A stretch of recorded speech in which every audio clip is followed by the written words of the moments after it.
Exercise 9.1 का question number 6 है. A 1.5 meter tall boy is standing at some distance from 30 meter tall building. The angle of elevation from his eye to the top of the building increases from 30 degree to 60 degree as he walks towards the building. Find the distance he walked towards the building. तो question में दिया गया है कि एक 1.5 metre toll एक boy है. कितनी हाइट है इसकी? 1.5 मीटर. ये दिखता है एंगल ऑफ एलिवेशन जो बनेगा इसकी आइज से जो टॉप है बिल्डिंग का. मानो कि ये बिल्डिंग यहाँ पे है, कितनी है? 30 मीटर टॉल. तो एंगल ऑफ एलिवेशन जो इसकी आइज से और इसके टॉप बिल्डिंग के टॉप से जो बन रहा है वो कितना बन रहा है? 30 डिग्री. और फिर जब ये और थोड़ा डिस्टेंस कवर करता है, मतलब आगे चलता है, तो यहाँ से फिर एंगल ऑफ एलिवेशन कितना बन रहा है टॉप बिल्डिंग के टॉप से? 60 डिग्री. हमें बताना है कि कितना डिस्टेंस जो है उसने चला है, मतलब यहाँ से लेके यहाँ तक वो कितना डिस्टेंस जो है वो चला है. हमें ये निकालना है. बेसिकली हमें ये वाला पार्ट जो है वो निकालना है. तो यहाँ पे इस तरीके से बनेगा डायग्राम कि जो बॉय की हाइट कितनी है? 1.5 मीटर. ये बॉय है. पहले जब वो यहाँ पे खड़ा था तो वो एंगल ऑफ एलिवेशन कितना बनना था? 30 डिग्री. एंगल ऑफ एलिवेशन कब होती है? जब हॉरिजॉन्टल लाइन से लाइन ऑफ साइट जो वो ऊपर होगी. तो लाइन ऑफ साइट यहाँ पे ऊपर है, तो ये क्या है?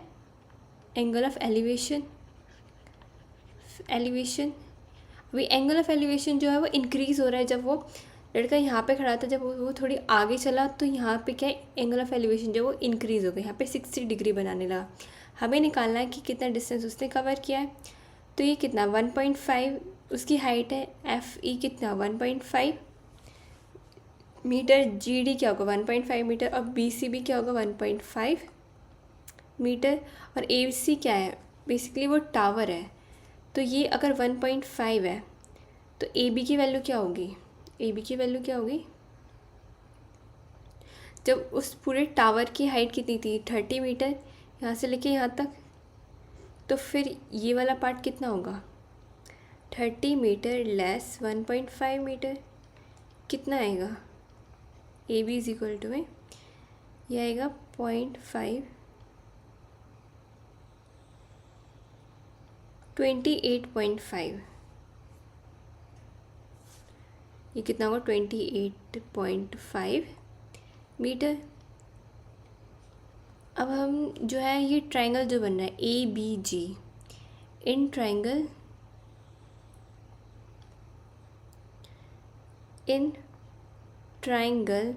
ए बी जी कैसे बनेगा? ये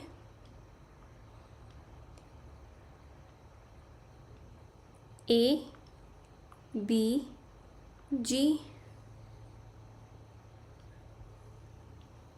जी का एंगल कितना है? 60 डिग्री. और हमें पता है ए बी कितना है? 28.5 मीटर. हमें क्या निकालना है? ये वाला पार्ट निकालना है. ये वाला पार्ट निकालेंगे हम. तो हमें ये वाली साइड जो वो निकालनी है. ट्रिग्नोमेट्री की हेल्प से निकालेंगे. इस वाले एंगल के अकॉर्डिंग, एंगल जी के अकॉर्डिंग कौन ये वाली ए बी साइड कौन सी होगी? अपोजिट साइड होगी. या फिर हम बोल सकते हैं हाइट. बी जी क्या है? बेस. या फिर बोल सकते हैं एडजेसेंट साइड. और ए जी क्या है? हाइपोटेन्यूज या फिर लॉन्गेस्ट साइड. तो यहाँ पे क्या होगा?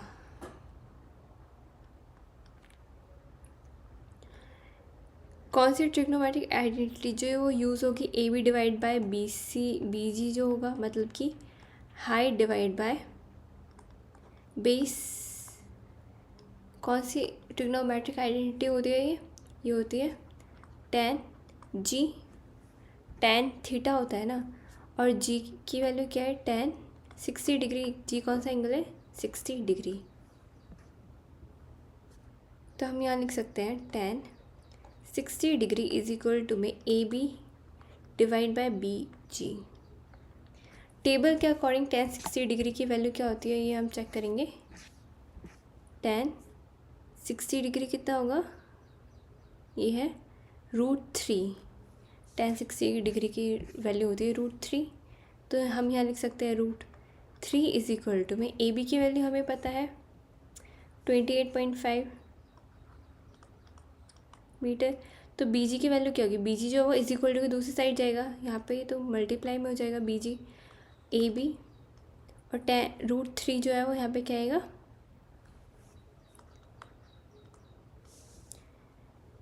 जो है वो नीचे आ जाएगा, तो यहाँ पे क्या आएगा √3। ए बी की वैल्यू कितनी है 28.5/√3 मीटर, तो बी जी की वैल्यू हमें पता चल गई कितनी है 28.5, ये है 28.5 डिवाइड बाय √3 मीटर। अब बी जी हमें पता चल गया, अब हमें क्या निकालना है, बी एफ़ की वैल्यू हम निकालेंगे। जब बी एफ़ की वैल्यू हमें मिल जाएगी तो हम जी एफ़ की वैल्यू निकाल सकते हैं। कैसे, बी एफ़ को माइनस करेंगे बी जी से, तो हमें पता चल जाएगा कितना डिस्टेंस जो है उसने कवर किया है। तो अब कौन सा ट्राइंगल लेंगे, अब हम ट्राइंगल लेंगे ए बी और एफ़, ए बी एफ़। इन ट्राइंगल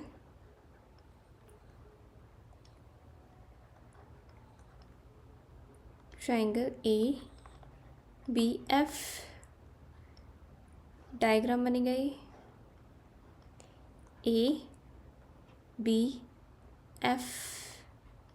ए बी कितना 28.5 मीटर हमें पता है, और बी एफ, एफ कितना डिग्री है 30 डिग्री, 30 डिग्री है। तो कौन सी एंगल एफ़ के अकॉर्डिंग साइड क्या होंगी, ये तो क्या होगी हाइट या फिर अपोजिट साइड, और ये क्या होगी बेस या फिर एडजेसेंट साइड, और ये क्या होगी हाइपोटेन्यूज या फिर लॉन्गेस्ट साइड। तो इस वाले हम कौन सा यूज़ करेंगे, A B divide by B F. ये क्या होता है, ये है एफ, मतलब क्या हाइट डिवाइड बाय बेस। अभी हमने देखा कौन सी ट्रिग्नोमेट्रिक आइडेंटिटी आई, ये है tan F, tan 30 degree, F कौन एंगल कौन सा है 30 डिग्री, तो हम यहाँ लिख सकते हैं tan 30 degree is equal to में A B divide by B F. tan 30 degree की वैल्यू हम देखेंगे टेबल के अकॉर्डिंग कितनी आएगी, tan 30 डिग्री ये रहा 1/√3, तो हम यहाँ लिख सकते हैं 1/√3,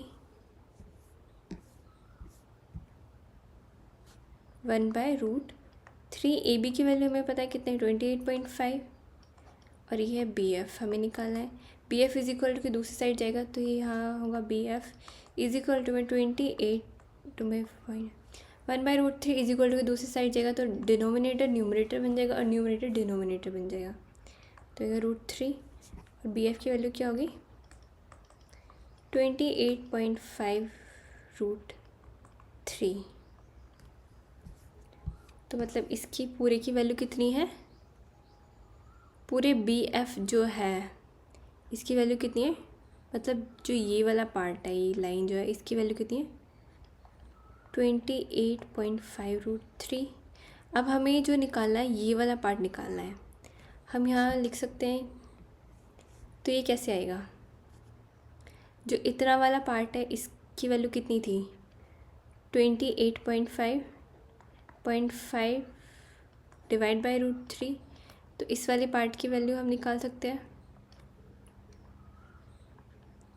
कैसे निकलेगी 28.5√3 माइनस में 28.5√3 सॉरी डिवाइड बाय √3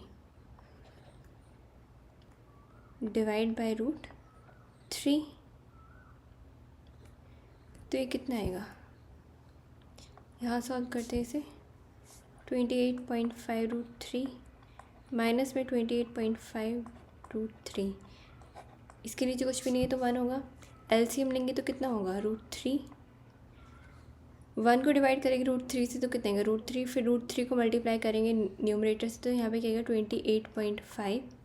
√3 इंटू में √3 तो कितना हो जाएगा 3 माइनस में 28.5 इज इक्वल टू में 28.5 को 3 से मल्टीप्लाई करेंगे तो कितना होगा, 3 5 से 50, 3 से 24, 25 और 3 2 6 7 8, 85.5 माइनस में 28.5 डिवाइड बाय √3। इसकी वैल्यू क्या आएगी,